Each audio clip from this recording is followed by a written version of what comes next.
नेहरू खानदान का वारिस, देश की सबसे पुरानी पार्टी का चेहरा और leader of opposition Rahul Gandhi 2014 से पहले उन्हें एक सीरियस, इंटेलिजेंट और होनहार नेता माना जाता था। लेकिन फिर कुछ ऐसा हुआ कि पप्पू नाम उनसे ऐसे चिपक गया कि आज भी सोशल मीडिया पर लोग मजाक उड़ाते हैं। साथ ही मीम कल्चर ने उनकी इमेज को इस तरह डिस्ट्रॉय किया कि उनकी पॉलिटिकल स्पीच भी लोगों को अब मजाक लगने लगी है।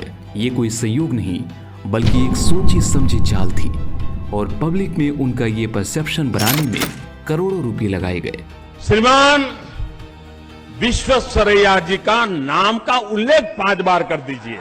विश्वेश्वरैया विश्वेश्वरैया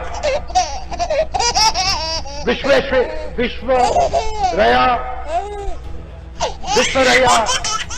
आज हम इस वीडियो में वो खुलासे करेंगे जिनके बारे में सुनकर आपका दिमाग हिल जाएगा।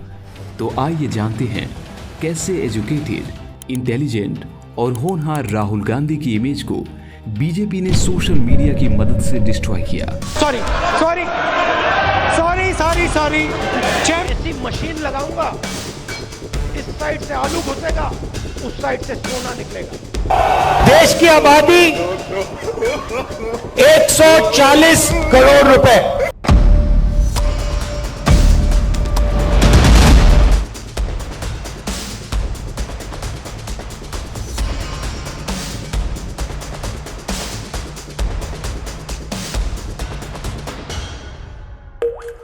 – 2009 तक चुनाव सड़कों और रैलियों तक सीमित थे, लेकिन 2014 आते आते सोशल मीडिया ने पॉलिटिक्स को हिला दिया। सभी पॉलिटिकल पार्टीज के सोशल मीडिया अकाउंट्स बनकर अच्छी तरह मैनेज होने लगे थे। नरेंद्र मोदी की टीम ने सबसे पहले ट्विटर, फेसबुक और यूट्यूब पर ऑर्गेनाइज्ड कैंपेनिंग शुरू की और वहीं से एक new era of memes politics शुरू हुआ।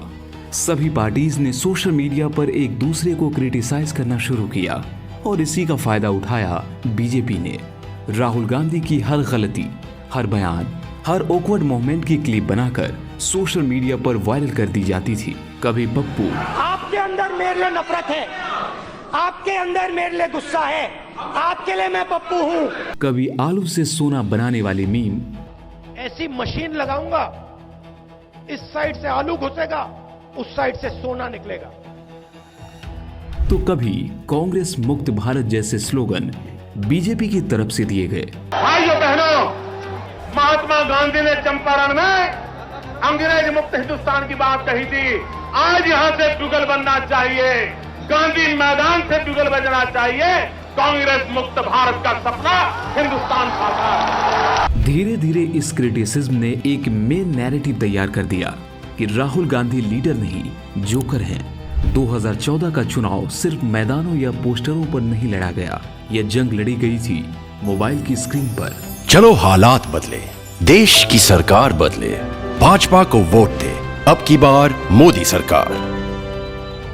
जहां हर स्वेप, हर स्क्रॉल किसी न किसी पार्टी की रणनीति का हिस्सा था। और अब जो रिपोर्ट सामने आई वो साफ दिखाती है कि किसने इस डिजिटल जंग में कितनी ताकत झोंकी। एडीआर की रिपोर्ट के मुताबिक बीजेपी ने अपने चुनावी कैंपेन पर खर्च किए 1494 करोड़ रुपए, जबकि कांग्रेस का खर्च था करीब 620 करोड़। मतलब साफ है, बीजेपी ने कांग्रेस से लगभग 2.5 गुना ज्यादा पैसा खर्च किया। लेकिन कहानी यही खत्म नहीं होती। असल फर्क तो पड़ा सोशल मीडिया के मैदान में, जहां लड़ी जा रही थी नैरेटिव की लड़ाई। कांग्रेस हमें 1 लाख देने लगी। अरे कांग्रेस हमें 1 लाख देने लगी। मेटा यानी फेसबुक और इंस्टाग्राम की रिपोर्ट के अनुसार बीजेपी ने यहां पर अपने एड्स पर खर्च किए 6.5 करोड़ रुपए, जबकि कांग्रेस पहुंची सिर्फ 4.2 करोड़ रुपए तक। लेकिन गेम की असली बाजी पलटी टारगेटिंग स्ट्रेटेजी से, जहां कांग्रेस ने बनाए सिर्फ 627 ऐड, बीजेपी ने बना डाली 20,000 से भी ज्यादा ऐड। अब सोचिए 20,000 एड्स का मतलब क्या होता है। हर राज्य के लिए अलग ऐड, हर उम्र के लिए अलग संदेश, हर जेंडर, हर जाति, हर समुदाय के लिए अलग अलग कैंपेन। कहीं युवा मतदाताओं को रोजगार का वादा दिखाया गया, तो कहीं बुजुर्गों को राष्ट्रवाद का संदेश, तो कहीं महिलाओं को सुरक्षा और सशक्तिकरण का नैरेटिव। ये थी बीजेपी की डिजिटल सेना, एक ऐसी आर्मी जो दिन रात काम कर रही थी कंटेंट बनाने, पोस्ट करने और वायरल कराने में। Video, memes, reels, shorts clips, हर सेकेंड नया मटेरियल बाहर आ रहा था। हर ट्वीट, हर पोस्ट का एक मकसद था, जनता के दिमाग में एक खास नैरेटिव बैठाना। और यही थी बीजेपी की सबसे बड़ी ताकत, डाटा ड्राइवन पॉलिटिक्स, जहां हर वोटर को उसी चीज का कंटेंट दिखाया जाता था जो उसकी सोच और भावनाओं से जुड़ जाए। यानी 2024 का चुनाव सिर्फ मैदानों में नहीं बल्कि सोशल मीडिया के सर्वर पर लड़ा गया, जहां जिसने एल्गोरिदम को जीत लिया वो जनता के दिलों में उतर गया। एक तरफ जहां सोशल मीडिया पर अपनी पार्टी की अच्छाइयां दिखाकर लोगों को अट्रैक्ट किया, वहीं दूसरी तरफ ओपोजिशन को क्रिटिसाइज किया गया। आपको लगता है ये अपने बीच दूल्हा चुन सकते हैं? तो प्रधानमंत्री कैसे चुनेंगे? खानदानी लुटेरों की कोशिश होगी बेकार। अब की बार 400 पार। 2016 के बाद से मीम कल्चर ने भारतीय राजनीति का चेहरा ही बदल दिया।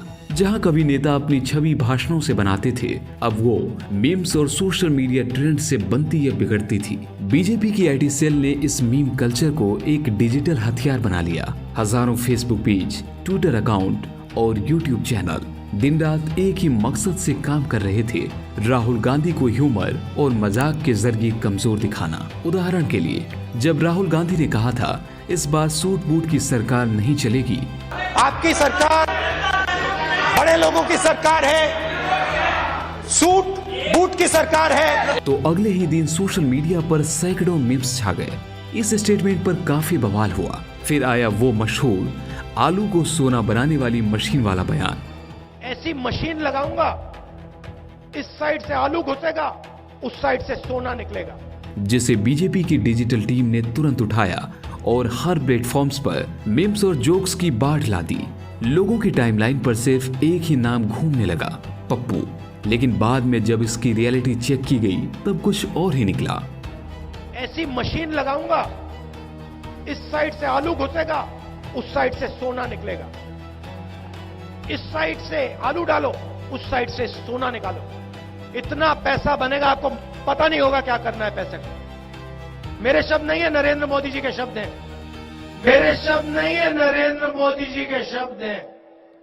हर भाषण के बाद एक नया मीम ट्रेंड करता, हर बयान के बाद एक नया टैगलाइन वायरल होती। धीरे धीरे ये मीम्स राजनीति आलोचना नहीं बल्कि जनता की राय बन गए। लोगों ने राहुल गांधी को समझने से पहले उनके मीम्स के जरिए जज करना शुरू कर दिया। और यही थी उस दौर की सबसे बड़ी जीत, जहां राजनीति अब परसेप्शन की लड़ाई बन चुकी थी।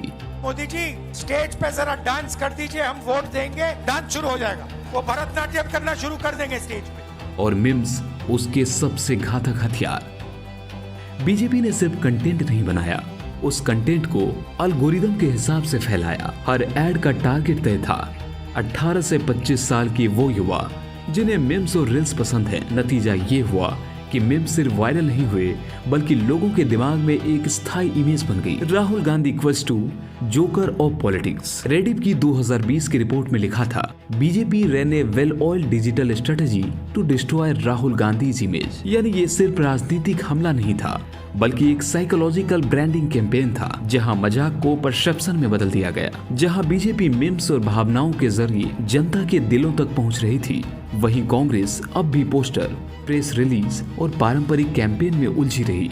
उनका कंटेंट न तो इमोशनल था न ही वायरल पोटेंशियल रखता था। राहुल गांधी के सोशल मीडिया हैंडल पर बातें तो गंभीर थी, गरीबी, किसानों और बेरोजगारी की, लेकिन जब तक जनता तक वो संदेश पहुंचा, बीजेपी पहले ही उनकी मजाक वाली इमेज बना चुकी थी। कांग्रेस ने डिजिटल वॉर बहुत देर से शुरू किया और जब तक उन्हें खेल की दिशा समझ आई, नैरेटिव उनके हाथ से निकल चुका था। जब कोई राहुल गांधी का नाम सुनता तो उसे पहले उनके बयान याद नहीं आते बल्कि मीम्स याद आते। यह मीम कल्चर इतना गहरा बैठ गया है कि उनकी असली पॉलिटिकल बातों को लोग जोक समझ लेते हैं। यह सिर्फ सोशल मीडिया की जीत नहीं बल्कि एक पूरे डिजिटल वॉर रूम की स्ट्रेटेजिक जीत है। लेकिन अब इंडियन यूथ काफी समझदार हो चुका है, उनको पूरा गेम समझ में आ गया है। नहीं, कुछ नहीं, मोदी से कुछ नहीं होगा। इसी वजह से अब राहुल गांधी को लेकर लोगों का परसेप्शन पूरी तरह चेंज हो चुका है और अब लोग उनको नेक्स्ट पीएम के रूप में देखते हैं। नरेंद्र मोदी जी हमारे भगवान के बर्बाद करके क्यों वोट ले रहा है? अपने ही फोटो लगा के वोट लेवे, उसका हार होगा और कांग्रेस का जीत होगा।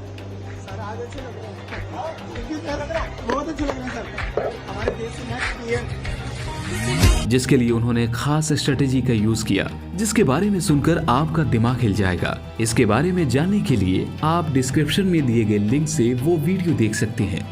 लेकिन इससे भी चौंका देने वाली बात यह है कि बिहार चुनाव के बाद मोदी सरकार का तख्ता पलट होने वाला है।